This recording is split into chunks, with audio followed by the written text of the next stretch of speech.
Inaugurado en la Universidad de Oviedo el seminario que entre hoy y mañana se va a celebrar en el edificio histórico para debatir sobre una posible oficialidad de la lengua a la asturiana. El rector, Santiago García Granda, ha recordado unas palabras del exrector Leopoldo Alas sobre la falta de reconocimiento público de los escritores en asturiano de su época. Tras él ha intervenido el letrado del Tribunal Constitucional, José Manuel Pérez, quien se ha centrado en las implicaciones de la oficialidad desde el punto de vista de la Constitución.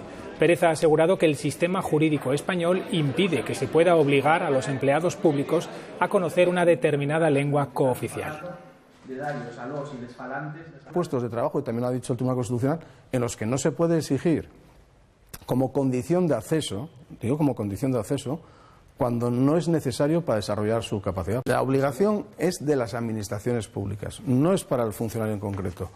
La obligación es que tienen las administraciones públicas de adoptar las medidas necesarias para hacer valer un derecho que tiene cualquier ciudadano.